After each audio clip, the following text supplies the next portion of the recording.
Structure में हमारा next जो प्रोग्राम है वो क्या है, passing address of a structure variable. ठीक है, हम स्ट्रक्चर वेरिएबल का क्या करेंगे, एड्रेस पास करेंगे, किसमें, फंक्शन के अंदर। यहाँ पर देखिए ये डिस्प्ले फंक्शन है, इसके अंदर हमने स्ट्रक्चर वेरिएबल जो b1 है उसका एड्रेस पास किया हुआ है। ठीक है, तो जो इससे पहले जो हमने प्रोग्राम किया था सेम है दोनों, ये या वो दोनों एक ही है। ऊपर वाला प्रोग्राम देखते हैं पहले हम। ये जो प्रोग्राम है देखिए, इसमें यहाँ पर हमने क्या किया था, बस अलग से कोई फंक्शन नहीं डिफ़ाइन किया था, मेन फंक्शन के अंदर ही हमने प्रिंट करा दी थी दोनों वैल्यूज़। एक तो दो टाइप के प्रिंट एफ लिए थे, जिसमें हम बी जो वेरिएबल है b1 वो एरे स्ट्रक्चर के एलिमेंट्स को एक्सेस कर रहा था, और एक हमने लिया था पॉइंटर वेरिएबल, जो पॉइंटर वेरिएबल है वो स्ट्रक्चर के एलिमेंट्स को किस तरह एक्सेस कर रहा था, एरो करके एक्सेस कर रहा था। ठीक है, तो अब हमने क्या किया है, ये जो नेक्स्ट प्रोग्राम हम करने वाले हैं, इससे नीचे वाला जो प्रोग्राम अभी मैं आपको डिस्प्ले किया था, उसमें हम क्या कर रहे हैं, सेम है प्रोग्राम, सेम है, लेकिन हमने क्या किया, उसमें एक अलग फंक्शन बना दिया। यही सारी चीज़ें जो है मैंने एक डिस्प्ले, ये जो दोनों जो प्रिंट एफ स्टेटमेंट्स हैं, ये मैंने क्या किया, एक डिस्प्ले करके फंक्शन बना दिया, और उसके अंदर ये जो वैल्यूज़ हैं उनको प्रिंट करा दिया। ठीक है, तो जो डिस्प्ले फंक्शन है उसमें मैंने ये एड्रेस ऑफ b1 है ये पास कर दिया है। ठीक है, ये जो एड्रेस ऑफ b1 है जो हमने यहाँ पर लिया हुआ है वो मैंने डिस्प्ले फंक्शन में पास कर दिया। तो नीचे देखते हैं,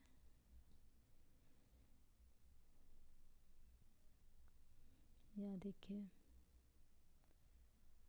ये जो डिस्प्ले फंक्शन है इसमें मैंने एड्रेस ऑफ b1 पास किया, बस यही डिफरेंस है। जो हम मेन प्रोग्राम के अंदर ही कर रहे थे, जो कोड हमने मेन प्रोग्राम के अंदर लिखा हुआ था वही कोड हम क्या कर रहे हैं, मेन फंक्शन के अंदर से एक और फंक्शन कॉल कर दिया मैंने डिस्प्ले, उस फंक्शन के अंदर हम प्रिंट एफ स्टेटमेंट को यूज़ करके स्ट्रक्चर के एलिमेंट्स को प्रिंट करेंगे।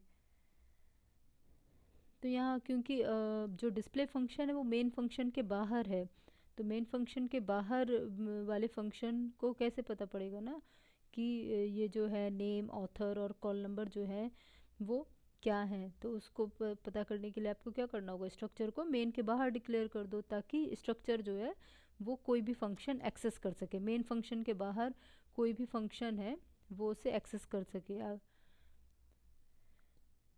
तो इसीलिए हमें स्ट्रक्चर को जो है वो मेन फंक्शन के बाहर डिक्लेयर करना होगा।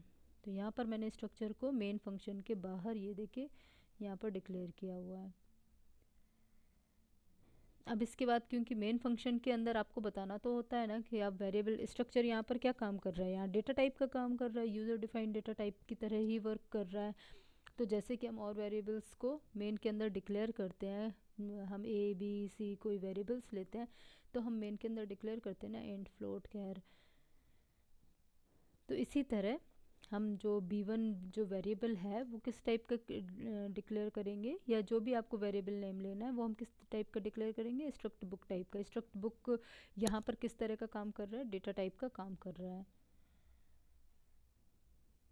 तो स्ट्रक्ट बुक हो गया b1 का डेटा टाइप। ठीक है, तो और हमने जैसे हम इनिशलाइज कराते थे इक्वल टू 5 6 ऐसे कुछ हम वैल्यूज़ दे देते ए बी सी वेरिएबल्स को, तो उसी तरह से क्योंकि b1 है एक स्ट्रक्चर वेरिएबल है, तो यहाँ पर हमने क्या किया, उसको वैल्यूज़ दे दी हैं। ठीक है, तो इसमें 3 एलिमेंट्स हैं तो 3 वैल्यूज़ पास करेंगे हम।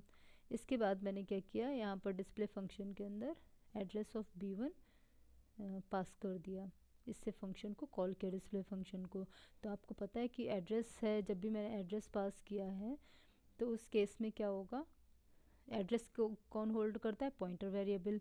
और पॉइंटर वेरिएबल किसका एड्रेस होल्ड कर रहा है, एक स्ट्रक्चर डेटा टाइप के वेरिएबल का जो है एड्रेस होल्ड कर रहा है। तो इसीलिए मुझे क्या करना होगा, एक पॉइंटर वेरिएबल जो है बनाना होगा, और वो पॉइंटर वेरिएबल का डेटा टाइप भी क्या होगा, स्ट्रक्ट बुक होगा, क्योंकि b1 भी तो स्ट्रक्ट बुक टाइप का है ना।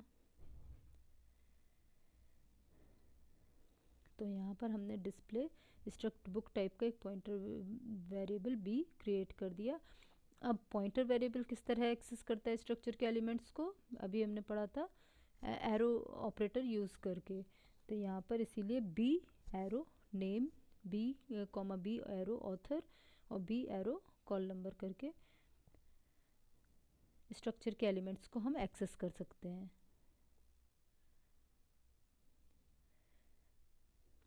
यहाँ पर एक और प्रोग्राम दिया हुआ है आपको। ये प्रोग्राम में हम क्या कर रहे हैं, यहाँ पर इस एक स्ट्रक्चर हमने क्रिएट किया हुआ है एम्प्लॉयज़ के लिए। ये स्ट्रक्चर में हमने 3 जो है वैल्यूज़ ले रखी हैं, वेरिएबल्स ए, सी, एच और एस। तो यहाँ पर हमने ई जो है एक स्ट्रक्चर टाइप का वेरिएबल क्रिएट कर दिया। तो अब स्ट्रक्ट ईएमपी क्या कर रहा है, स्ट्रक्ट ईएमपी डिक्लेरेशन का क्या मतलब है, अब ये एक डेटा टाइप की तरह काम कर रहा है। तो स्ट्रक्ट ईएमपी टाइप का एक ई वेरिएबल हमने क्रिएट किया। अब ई एक्सेस कैसे करेगा उसकी वैल्यूज़ को, e dot a, e dot c h, e dot s करके एक्सेस करेगा। अब यहाँ इस प्रिंट एफ स्टेटमेंट में परसेंट यू यूज़ कर रहे हैं, यानी कि हम एड्रेस प्रिंट करने वाले हैं, तो एड्रेस प्रिंट कर रहे हैं।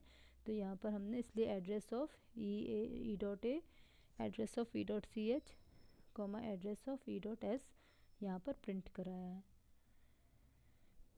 अब आपको ध्यान क्या देना है, इसके आउटपुट पे ध्यान दो आप।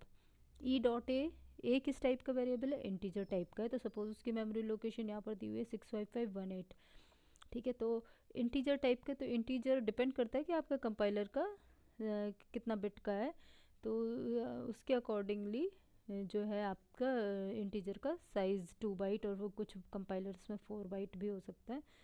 तो जैसे इसमें जो है जिस टाइप से मेमोरीज को एड्रेस को प्रिंट कर रहा है, उस हिसाब से इसमें 2 बाइट का इंटीजर का साइज़ है, ठीक है। क्योंकि इसमें जो नेक्स्ट आपका एलिमेंट है सी एच, वो स्टोर हो रहा है 65520 पे। इसका मतलब है कि 65518 प्लस 2 बाइट, 2 बाइट यानी कि मेमोरी स्पेस किसने लिया, ए ने लिया, वेरिएबल ए ने, ठीक है। तो प्लस 2 बाइट यानी कि 65520 पर स्टोर होगा आपका कैर सी एच। अब कैर है, कैर होता है 1 बाइट, तो ये 1 बाइट लेगा। तो 65520 plus 1 byte equal to next जो आपका वेरिएबल है फ्लोट एस, वो कहाँ स्टोर होगा, 65521 मेमोरी लोकेशन में स्टोर होगा।